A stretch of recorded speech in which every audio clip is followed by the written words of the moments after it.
ಇನ್ಯಾವತ್ತೂ ದೇವ್ರ ಮನೆಗೆ ಕೂಡ್ದು ಹೇಳಿದ್ ಕೇಳಿಸ್ತು ತಾನೇ, ಮತ್ಯಾವತ್ತೂ ಒಳಗಡೆ ಹೋಗ್ಬೇಡ. ದೇವರಿಗೆ ದೀಪ ಹಚ್ಚೋ ಅರ್ಹತೆನೂ ನನಗಿಲ್ವಾ? ಆ ಪ್ರಶ್ನೆನ ನಿನಗೆ ನೀನೇ ಕೇಳ್ಕೊ, ಉತ್ತರ ಸಿಗತ್ತೆ. ನನಗೇನು ಗೊತ್ತಿಲ್ಲ, ನಾನು ಹುಡುಗಿ ಥರ ಬೆಳೆದಿಲ್ಲ ನಿಜ, ಆದರೆ ನಾನು ಕಲ್ತ್ಕೋತೀನಿ. ಹೇಗೆ ಅಂತೀರಾ?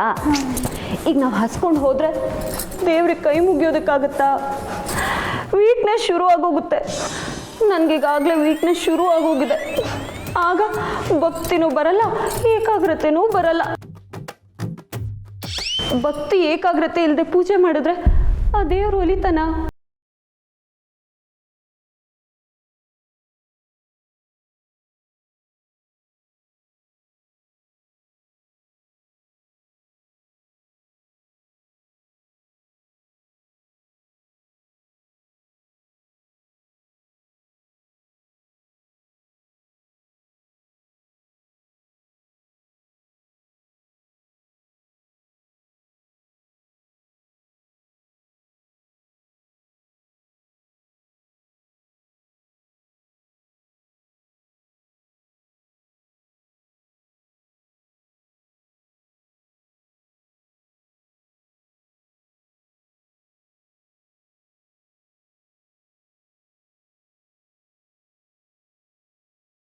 ನನಗೆ ಅಕ್ಕ, 1 ವರ್ಷ ತಾನೆ, ಅಷ್ಟಕ್ಕೆ ನೀನು ಇಷ್ಟೊಂದು ಫೀಲ್ ಮಾಡ್ಕೊಂಡ್ರೆ ಹೇಗೆ ಹೇಳು? ಊರ್ಮಿಳಾ, ನಾನು ಯಾರನ್ನ ತುಂಬ ಹಚ್ಕೊಂಡಿದ್ದೀನೋ ಅವ್ರನ್ನ ಯಾವತ್ತೂ ಬಿಟ್ಟು ಇದ್ದಿದ್ದೇ ಇಲ್ಲ ಕಣೆ. ತಂಗಿ ನೀನು, ಮದುವೆ ಆಗಿ ಇಲ್ಲಿ ಬಂದವಳು ಯಾವತ್ತಾದರೂ ನಾನು ಬಿಟ್ಟು ಹೋಗಿದೀಯಾ ಹೇಳು? ಹಾಗೆ ನಮ್ಮ ಯಜಮಾನ್ರು ಇಷ್ಟು ವರ್ಷ ಆಯಿತು ಮದುವೆ ಆಗಿ, 4 ದಿನ ಕೂಡ ಅವ್ರನ್ನ ನಾನು ಬಿಟ್ಟಿಲ್ಲ. ಮನೆಗೆ ಸೊಸೆಯಾಗಿ ಬಂದವಳು ಮನೆಯ ಮನಸ್ಸನ್ನು ತುಂಬಿದ್ದಾಳೆ.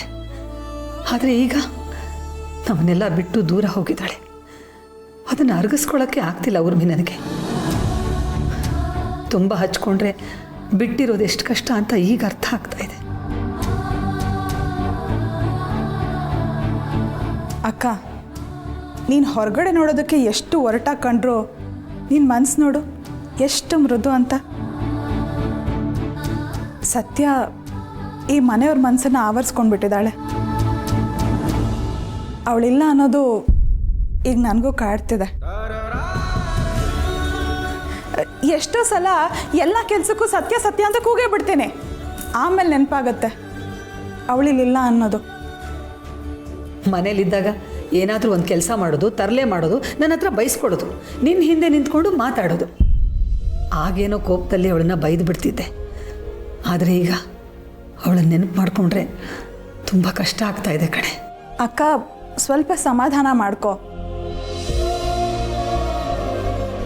ವಾರಕ್ಕೊಂದ್ಸಲ ಅಂದರೆ ಭಾನುವಾರ ಹೋಗಿ ಮನೆಯವ್ರು ಮೀಟ್ ಮಾಡ್ಬೋದು ಅಂತ ಹೇಳ್ತಾ ಇದ್ದ ಕಾರ್ತಿ.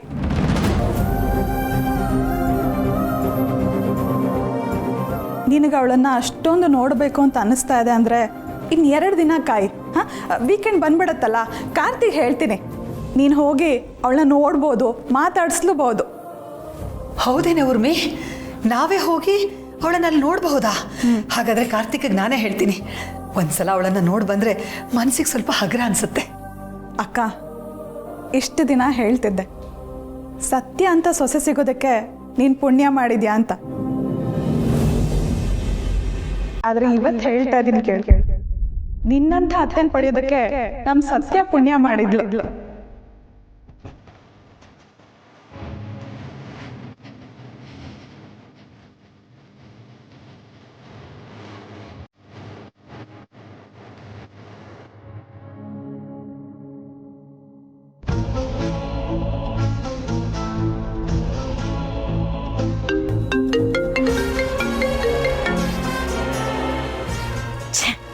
ಇವನೊಬ್ಬ ದರಿದ್ರದವನು ಈಗ ಯಾಕೆ ಫೋನ್ ಮಾಡ್ತಿದ್ದಾನೆ? ನನಗೆ ಎಲ್ಲರೂ ಮುಂದೆ ನನ್ನ ಮರ್ಯಾದೆ ತೆಗ್ದ.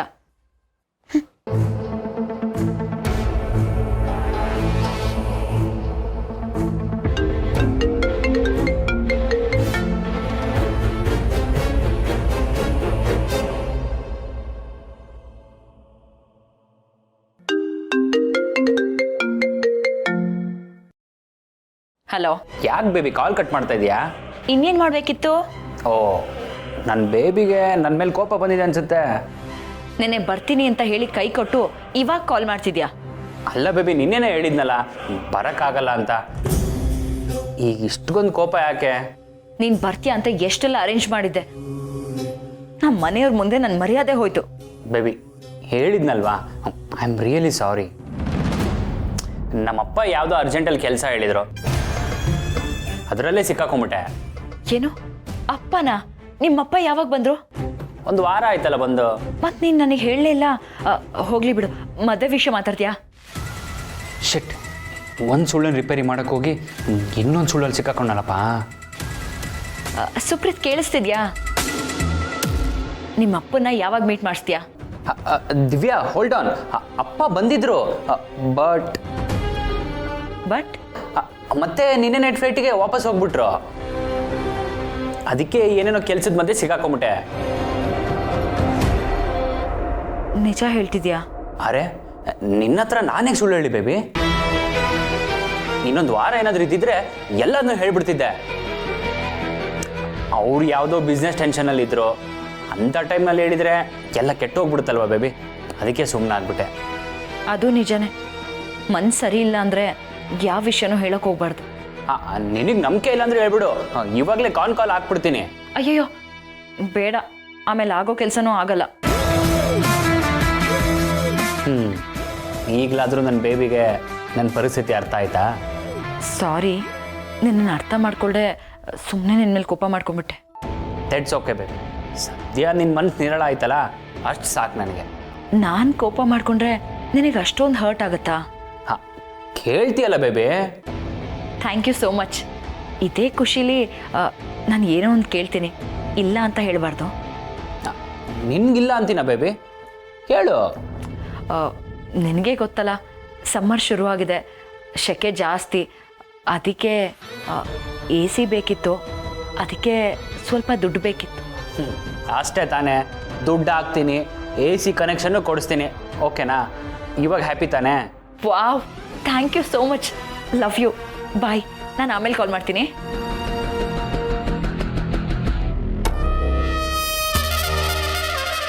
ದೇವ್ರೆ, ಕೇಳಿದ ತಕ್ಷಣ ಓಕೆ ಅಂದ್ಬಿಟ್ಟ. ವಾವ್, ಈ ಬಾಲನ ಹತ್ರ 10 ರೂಪಾಯಿಗೆ ಬೇಡ್ಕೋಬೇಕಿತ್ತು. ಅವನನ್ನು ಬಿಟ್ಟಿದ್ದಕ್ಕೆ ಎಂಥ ರಾಯಲ್ ಲೈಫ್ ಸಿಗ್ತಿದೆ ನನಗೆ. ಸುಪ್ರೀತ್ ನನ್ನ ಪ್ರೀತಿಲಿ ಹುಚ್ಚ ಆಗಿರಬೇಕು. ಎಸ್, ಇದನ್ನೇ ಮೇಂಟೈನ್ ಮಾಡಬೇಕು. ಆಗ ಮದುವೆ ವಿಷಯಕ್ಕೆ ಹೋಗೋಕ್ಕೆ ಈಸಿ ಆಗುತ್ತೆ.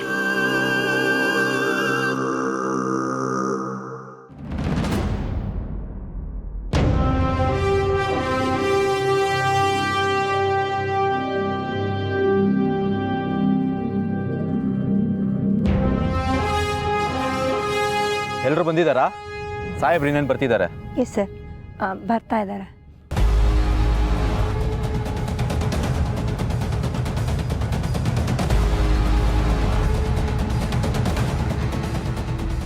ಸತ್ಯ, ಇವ್ರು ನಿನ್ನ ಬೇಕು ಅಂತಾನೆ ಕೆಣಕ್ತಾರೆ. ಸುಮ್ಮನೆ ಟಾರ್ಗೆಟ್ ಮಾಡ್ಕೊಂಡಿದ್ದಾರೆ. ಹೀಗೆ ಮಾಡ್ತಿರ್ಲಿ, ಸರಿಯಾಗಿ ಗ್ರಾಚಾರ ಬಿಡಿಸ್ತೀನಿ. ಅದು ಯಾವಾಗ ನನ್ನ ಕೈಗೆ ಸಿಕ್ಕೋತಾರೋ ಗೊತ್ತಿಲ್ಲ. ಬೇಡ ಸತ್ಯ, ನಮಗೆ ಇವ್ರ ಸವಾಸನೇ ಬೇಡ. ಸಾರ್ ಬರ್ತಿದ್ದಾರೆ, ಎಲ್ಲರೂ ಅಸೆಂಬಲ್ ಆಗಿ.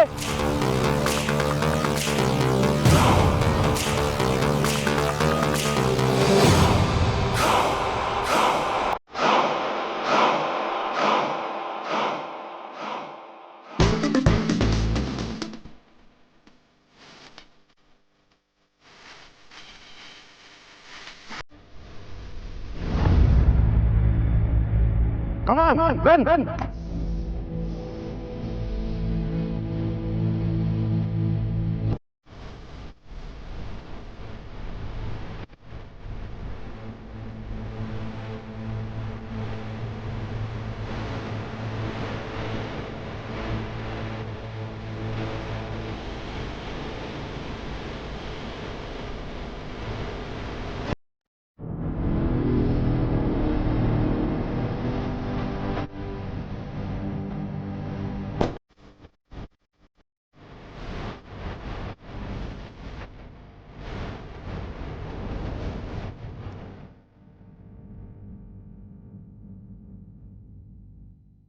ಪರವಾಗಿಲ್ಲ, ಇವತ್ತು ಆನ್ ಟೈಮ್ಗೆ ಬಂದಿದ್ಯಾ, ಗುಡ್.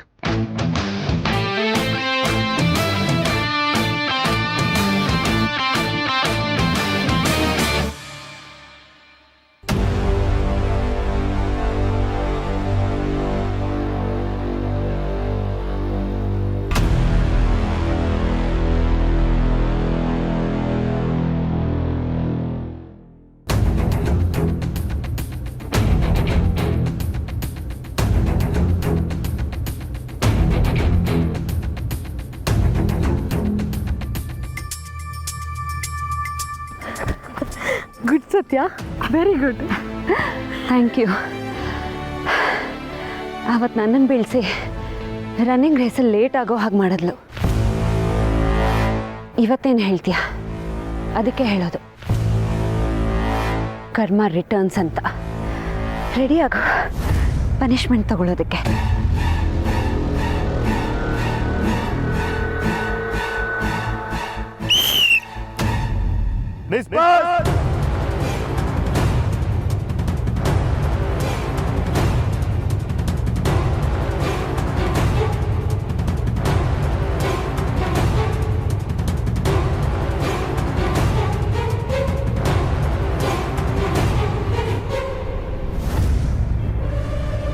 ಸತ್ಯ ಬೇಡ ಬಾ ಸತ್ಯ. ಸರ್, ಅವತ್ತು ನಾನು ರನ್ನಿಂಗಲ್ಲಿ ಲೇಟಾಗಿ ಬಂದಿದ್ದಕ್ಕೆ ಪನಿಷ್ಮೆಂಟ್ ಕೊಟ್ರಿ. ಇವತ್ತು ಸ್ವಾತಿ ಲೇಟಾಗಿ ಬಂದಿದ್ದಕ್ಕೆ ಏನು ಹೇಳಲೇ ಇಲ್ವಲ್ಲ ಸರ್?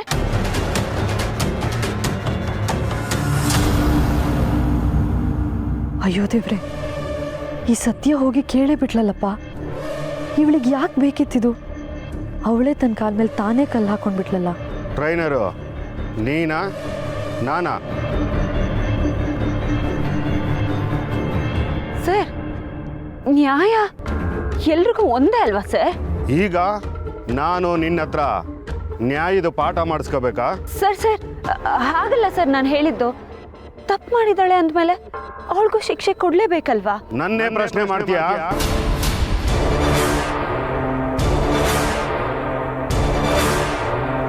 ಇಲ್ಲಿ ನಾನು ಹೇಳಿದ್ದಷ್ಟೇ ನಡೆಯೋದು, ನಿನ್ನ ತಲೆ ಹರಟೆ ಅಲ್ಲ. ಅಲ್ಲ ಸರ್, ನಾವು ಪೊಲೀಸ್ ಆಗಬೇಕು ಅಂತ ಬಂದಿರೋರು. ನೀವು ನಮ್ಮನ್ನ ಟ್ರೈನ್ ಮಾಡ್ತಿರೋರು. ನಮಗೆ ಸರಿಯಾಗಿ ಪಾಠ ಸಿಗ್ಬೇಕಾಗಿರೋದು ಇಲ್ಲಿಂದಾನೇ ಅಲ್ವಾ ಸರ್? ಇಲ್ಲೇ ಪಾರ್ಶಾಲಿಟಿ ಆದ್ರೆ ಹೇಗೆ ಸರ್?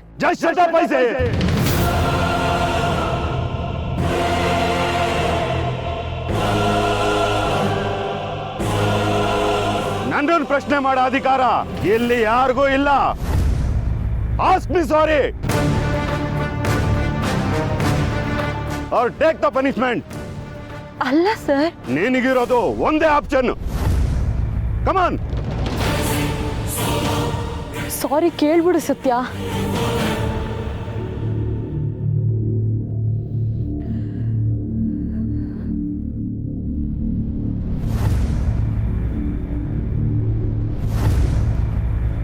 ಸಾರಿ ಸರ್. Go now. ಇನ್ನೊಂದು ಸಲ ತಲಹರಟೆ ಮಾಡಿದ್ರೆ ನಿನ್ನ ಜಾಗ ಇಲ್ಲಿರಲ್ಲ, ಗೇಟ್ ಇಂದ ಆಚೆ ಇರುತ್ತೆ.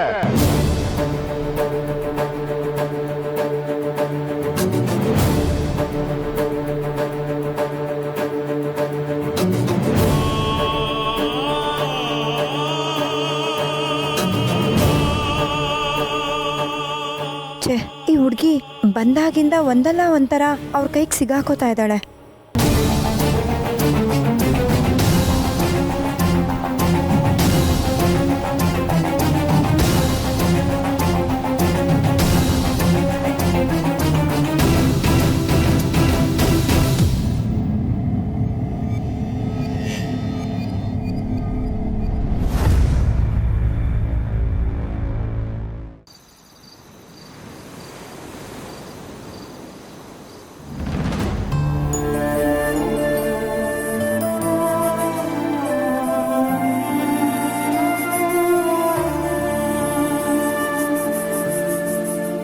ಯಾಕೆ ಸತ್ಯ ಹೀಗೆ ಮಾಡಿದೆ?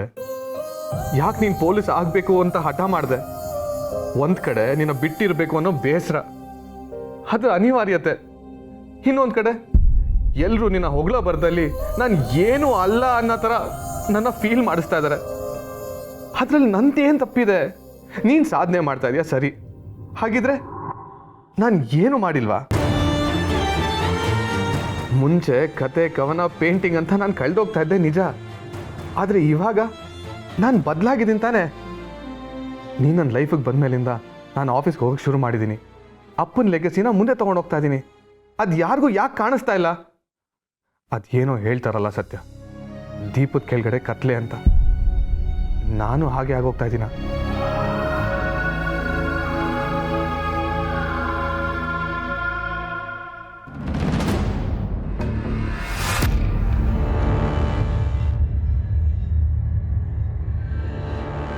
ಕಾರ್ತಿಕ್, ಹೆಂಡತಿ ಫೋಟೋ ನೋಡ್ತಾ ಇದೆಯಾ? ನೀನು ಅವಳ ಮೇಲೆ ಎಷ್ಟು ಪ್ರೀತಿ ಇಟ್ಕೊಂಡಿದ್ಯೋ, ಅದರಲ್ಲಿ 10% ಆದರೂ ಅವಳು ನಿನ್ನ ಮೇಲೆ ಇಟ್ಟಿರಬಾರ್ದಿತ್ತ ಅಂತ. ಅಕ್ಕ ಪ್ಲೀಸ್, ನಿನಗೆ ಸತ್ಯನ್ ಕಂಡ್ರೆ ಆಗಲ್ಲ ಅಂತ ಎಲ್ಲರಿಗೂ ಗೊತ್ತಿರೋ ವಿಷಯನೇ. ಸುಮ್ಮನೆ ಸತ್ಯನ್ ಬಗ್ಗೆ ಏನೇನೋ ಹೇಳಕ್ಕೆ ಬರಬೇಡ. ಸತ್ಯನ್ಗೆ ನನ್ನ ಮೇಲೆ ಪ್ರೀತಿ ಇದೆ. Are you sure? ಎಸ್. ನೋಡು, ಎಸ್ ಹೇಳಕ್ಕೂ ನಿನ್ನ ಧ್ವನಿ ಎಷ್ಟು ನಡುಕ್ತಿದೆ ಅಂತ. ಏನಕ್ಕೂ ಏನೋ ಲಿಂಕ್ ಮಾಡಬೇಡಕ್ಕ ಪ್ಲೀಸ್.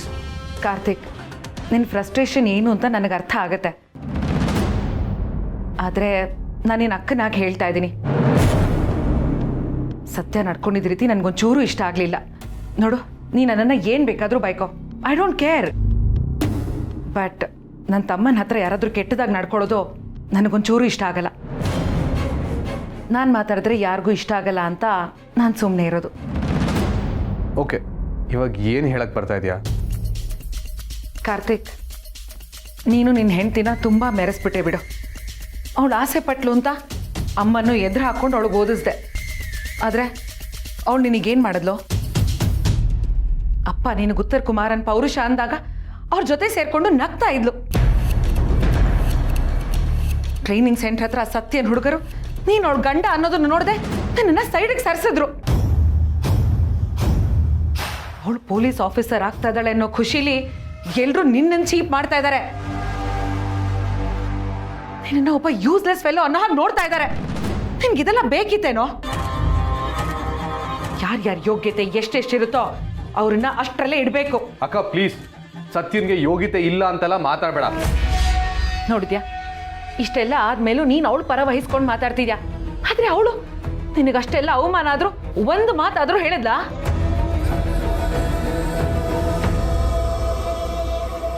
ಅವ್ರ ಜೊತೆ ಸೇರ್ಕೊಂಡು ಅವಳು ಎಂಜಾಯ್ ಮಾಡ್ತಾ ಇದ್ಲು.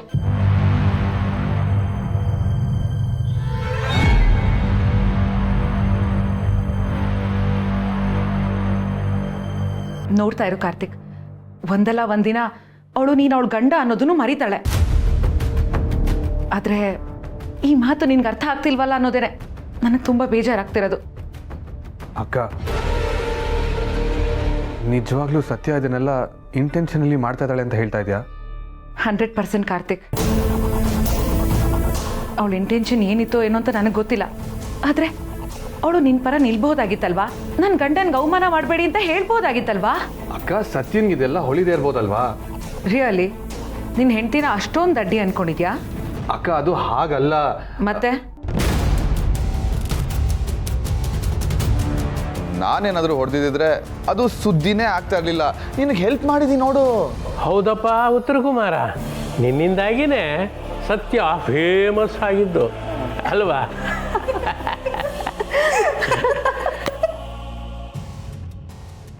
ಹಾಗಿದ್ರೆ ಸತ್ಯ ನನಗಿಂತ ಸುಪೀರಿಯರ್ ಅಂತ ತೋರ್ಸಕ್ಕೆ ಈ ಥರ ಎಲ್ಲ ಮಾಡ್ತಾ ಇದ್ದಾಳ? ಎಲ್ಲ ಗೊತ್ತಿದ್ದು ನನಗೆ ಅವಮಾನ ಆದರೂ ಪರವಾಗಿಲ್ಲ ಅಂತ ಸುಮ್ಮನಿದ್ದಾಳ? ಇನ್ನೂ ಏನು ಯೋಚನೆ ಮಾಡ್ತಿದ್ಯಾ? ಇಲ್ಲ ಅಕ್ಕ, ಸತ್ಯ ಈ ಥರ ಮಾಡಿರಲ್ಲ. ಮನೆಯವ್ರು ಈ ಥರ ಮಾತಾಡಿದ್ರು ನಿಜ. ಈ ಸಂಭ್ರಮದಲ್ಲೆಲ್ಲ ಅವಳಿಗೆ ಇದು ಗೊತ್ತಾಗಿಲ್ದಿರ್ಬೋದು ಅಷ್ಟೇ. ಅಂದರೆ ಸಂಭ್ರಮದಲ್ಲಿ ಗಂಡನೇ ಮರ್ತ್ಬಿಟ್ಲಾ? ಹಾಗಲ್ಲ ಅಕ್ಕ, ಹೋಗ್ಲಿ ಬಿಡು. ನಿನ್ಗೆ ಹೇಳಿದ್ರೆ ಅರ್ಥ ಆಗಲ್ಲ. ಅರ್ಥ ಆಗದಿರೋದು ನಿನಗೆ. ದಡ್ಡನ್ ಥರ ಆಡ್ಬೇಡ. ದಡ್ಡ ಗಿಡ ಅಂತಲ್ಲ ಹೇಳ್ಬೇಡ, ಚೆನ್ನಾಗಿರಲ್ಲ. ನೋಡಿದ್ಯಾ, ಬರೀ ನನ್ನ ಬಾಯಿ ಮಾತಲ್ಲಿ ಹೇಳಿದ್ದಕ್ಕೆ ನಿನಗೆ ಎಷ್ಟು ಕೋಪ ಬರ್ತಿದೆ ಅಂತ. ಆದ್ರೆ ನಿನ್ನ ಹೆಂಡತಿ ನನಗಷ್ಟೆಲ್ಲ ಅವಮಾನ ಮಾಡಿದ್ಲಲ್ಲ, ಅದು ನಿನಗೆ ಪರವಾಗಿಲ್ಲ ಅಲ್ವಾ? ಅಕ್ಕ ಪ್ಲೀಸ್ ನೋಡಕ್ಕ, ಮನೆಯವ್ರ ಹತ್ರ ಮಾತಾಡಿದ್ದು, ಹುಡುಗರ ಹತ್ರ ನಡ್ಕೊಂಡಿದ್ದು ನನಗೆ ಬೇಜಾರಾಯಿತು ನಿಜ. ಆದರೆ ಇದೆಲ್ಲ ಸತ್ಯನಿಂದ ಆಯಿತು ಅನ್ನೋ ನಿನ್ನ ಮಾತನ್ನ ನಾನು ಒಪ್ಪಲ್ಲ. ನಿಜ ನಿನ್ನ ಕಣ್ಣು ಮುಂದೆನೇ ಇದೆ, ಅದನ್ನು ನೀನು ಡಿನೈ ಮಾಡಿದ ತಕ್ಷಣ ಅದು ಸುಳ್ಳು ಆಗ್ಬಿಡಲ್ಲ. ಸರಿ, ವಾಟ್ ಈಸ್ ಯುವರ್ ಇಂಟೆನ್ಷನ್? ಈ ಥರ ನನ್ನ ಜೊತೆ ಮಾತಾಡೋದ್ರಿಂದ ನನ್ನ ಸತ್ಯ ಮಧ್ಯ ಬಿರುಗ್ಬಿಡುತ್ತೆ ಅಂತನಾ? Karthik, it's not like that. ಸತ್ಯ ಆ ಥರ ನಿನ್ನ ಜೊತೆ ನಡ್ಕೊಳ್ಳೋ ಹಾಗಿಲ್ಲ. ಅಕ್ಕ, ಮನೆಯವ್ರಿಗಾಗಲಿ ಅಥವಾ ಸತ್ಯ ಅವ್ರ ಹುಡುಗರಿಗಾಗಲಿ ನನ್ನ ಕೀಳಾಗಿ ನೋಡೋ ಉದ್ದೇಶ ಇರಲ್ಲ. ಸುಮ್ಮನೆ ಚಿಕ್ಕ ವಿಷಯನ ನೀನು ದೊಡ್ಡದು ಮಾಡಬೇಡ. So all this doesn't matter to you, is it? ಖಂಡಿತವಾಗ್ಲೂ ಆಗಲ್ಲ. ಸತ್ಯ ನಾನು ಹೆಂಡ್ತಿ, ಅವಳ ಬೆಳವಣಿಗೆ ನೋಡಿ ನಾನು ಖಂಡಿತವಾಗ್ಲೂ ಬದಲಾಗಕ್ಕಾಗಲ್ಲ ಅಕ್ಕ. ಇನ್ಫ್ಯಾಕ್ಟ್ ಸತ್ಯನ ಬೆಳವಣಿಗೆ ನೋಡಿ ಎಲ್ಲರಿಗಿಂತ ಜಾಸ್ತಿ ಹೆಮ್ಮೆ ಖುಷಿ ಆಗೋದು ನನಗೆ. ನೀನಿದ್ರ ಬಗ್ಗೆ ಎಲ್ಲ ತಲೆ ಕೆಡ್ಸ್ಕೋಬೇಡ, ಹೋಗಿ ಮಲ್ಕೋ. Good night.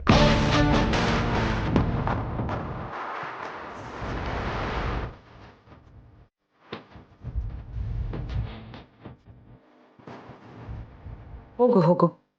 ಇವತ್ತು ನೀನು ಹೀಗೆ ಅಂದಿರಬಹುದು ಕಾರ್ತಿಕ್, ಆದರೆ ಸದ್ಯದಲ್ಲೇ ಅವಳ ತಲೆ ಕಂಡ್ರೆ ನಿನಗೆ ಆಗದೆ ಇರೋ ಹಾಗೆ ನಾನು ಮಾಡ್ತೀನಿ. It's a challenge.